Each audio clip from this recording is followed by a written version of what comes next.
Hello. നമ്മുടെ ഈ അട്ടപ്പാടിയിൽ എത്രയൊക്കെ വികസനങ്ങൾ വന്നെന്ന് പറഞ്ഞാലും ഇവിടുത്തെ ഉള്ളേരിയകളുടെ നെറ്റ്വർക്ക് പ്രോബ്ലം ഇപ്പോഴും വലിയൊരു പ്രശ്നം തന്നെയാണ്. നമ്മളിപ്പോൾ വൈദ്യർ കോളനിയിലാണ് നിൽക്കുന്നത്. കണ്ടോ, ഇവിടെ സ്പീഡ് ടെസ്റ്റ് ചെയ്യാനുള്ളൊരു റേഞ്ച് പോലും ഇല്ല. ജിയോ എയർ ഫൈബറാണ് കേട്ടോ നമ്മളിവിടെ കണക്ട് ചെയ്യാൻ പോകുന്നത്. നമ്മളിവിടെ വന്ന് നെറ്റ്വർക്ക് ചെക്ക് ചെയ്തപ്പോൾ കമ്പനിയുടെ നിയമപ്രകാരം ഇവിടെ നമുക്ക് ഫിറ്റ് ചെയ്യാൻ പാടില്ല എന്നുള്ളതുകൊണ്ട് നമ്മൾ ആപ്ലിക്കേഷനിൽ ചെക്ക് ചെയ്ത് കഴിഞ്ഞപ്പോഴത്തേക്കും ഈ ഏരിയയിൽ സർവീസ് അവൈലബിൾ അല്ല എന്നാണ് കാണിക്കുന്നത്. നമ്മളിനി സർവീസ് അവൈലബിൾ ആയിട്ടുള്ള ഏരിയയിൽ പോയിട്ട് നമ്മുടെ ഡിവൈസ് ആക്ടിവേഷൻ ചെയ്തിട്ട് കൊണ്ടുവന്ന് ഫിറ്റ് ചെയ്യുകയാണ് ചെയ്യുന്നത്. ഇത് ജിയോ എയർ ഫൈബറിൻ്റെ പ്രൊമോഷൻ വീഡിയോ ഒന്നുമല്ല. ഒട്ടും നെറ്റ്വർക്ക് കിട്ടാത്ത സ്ഥലങ്ങളിൽ ഇങ്ങനെ സാധ്യതകളുണ്ട് എന്ന് കാണിക്കുന്നത് മാത്രമാണ്. അതായത് വിളിക്കാനോ അല്ലെങ്കിൽ വീഡിയോ കോൾ ചെയ്യാനോ അല്ലെങ്കിൽ ഒരു മെയിൽ പോലും അയക്കാൻ പറ്റാത്തൊരു സാഹചര്യത്തിൽ ഇതെല്ലാം ചെയ്യാവുന്ന ഒരവസ്ഥയിലേക്ക് നമുക്ക് സാധ്യതകൾ എത്തിക്കാം എന്നുള്ളൊരു ഭാഗം മാത്രമാണ് നമ്മൾ കാണിക്കുന്നത്. നമ്മൾ ഡിവൈസ് ആക്ടിവേറ്റ് ചെയ്യാണ്. നമ്മുടെ വണ്ടിയിൽ തന്നെ പവർ സപ്ലൈ ഒക്കെ ഉള്ളത് കൊണ്ട് നമുക്ക് ഇങ്ങനെ ചെയ്യാൻ പറ്റും. അല്ലെങ്കിൽ വേറെ വീടുകളിൽ പോയിട്ട് ആക്ടിവേറ്റ് ചെയ്യേണ്ടി വരും. 2 യൂണിറ്റുകളാണ് നമുക്ക് ഇവിടുന്ന് ആക്ടിവേറ്റ് ചെയ്യേണ്ടത്. അതായത് ഇൻഡോർ യൂണിറ്റും ഔട്ട്ഡോർ യൂണിറ്റും. നമ്മളിപ്പോൾ ഇവിടെ നിന്ന് ഈ ഇൻഡോർ യൂണിറ്റും ഔട്ട്ഡോർ യൂണിറ്റും ആക്ടിവേറ്റ് ആക്കി മൊത്തം റേഞ്ച് വന്നതിന് ശേഷമാണ് നമ്മൾ തിരിച്ച് വീട്ടിൽ കൊണ്ടുപോയിട്ട് കണക്ട് ചെയ്ത് കൊടുക്കുന്നത് കേട്ടോ. ആക്ടിവേറ്റ് ചെയ്തുകൊണ്ടിരിക്കുകയാണ്. കുറേ സ്റ്റെപ്പുകളുണ്ട് ആക്ടിവേറ്റ് ചെയ്യാൻ വേണ്ടിയിട്ട്. ഇത് ആക്റ്റീവ് ആയോ എന്നറിയുന്നത് ഇൻഡോർ യൂണിറ്റിൽ 2 ലൈറ്റുകളുണ്ട്. ഒന്ന് പച്ചയും ഒന്ന് ചുമപ്പും. അതിൽ റെഡ് മാറിയിട്ട് പച്ചയാവണം. അതായത് 2 പച്ച ലൈറ്റ് കത്തിയാൽ മാത്രമാണ് ആക്ടിവേഷൻ പൂർത്തിയാവുന്നത്. അത് ആക്റ്റീവായി.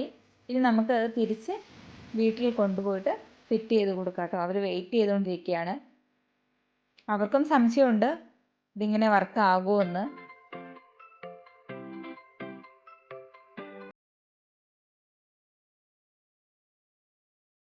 രണ്ട് കിലോമീറ്ററിലോ കൂടുതൽ ടവർ ഡിസ്റ്റൻസ് നമുക്കുണ്ട്. പക്ഷെ ശരിക്കും അത് പാടില്ല, കമ്പനി നിയമപ്രകാരം പറ്റില്ല. നമ്മളിപ്പോൾ ഇത് തെങ്ങിലാണ് കേട്ടോ വെച്ചിട്ട് പോയിരിക്കുന്നത്. ഇവിടെ 5G 300 to 400 ഒക്കെ കാണിക്കുന്നുണ്ട് നെറ്റ്വർക്ക് സ്പീഡ്. പക്ഷേ ഇവരിപ്പോൾ എടുത്തിരിക്കുന്ന പ്ലാന് അനുസരിച്ച് 30 MB/s ആണ് സ്പീഡ് കൊടുത്തിരിക്കുന്നത്. അപ്ലോഡ് സ്പീഡും കൂടുതലാണ്. അട്ടപ്പാടിയുടെ ഈ ഏരിയകളിലേക്കൊന്നും, അതായത് ഉള്ള ഏരിയകളിലേക്കൊന്നും വയേർഡ് ഫൈബർ കണക്ഷൻസ് ഒന്നും എത്തില്ല. നമുക്ക് ഇവിടെ അങ്ങനെ കൊടുക്കാനുള്ള അനുമതിയില്ല.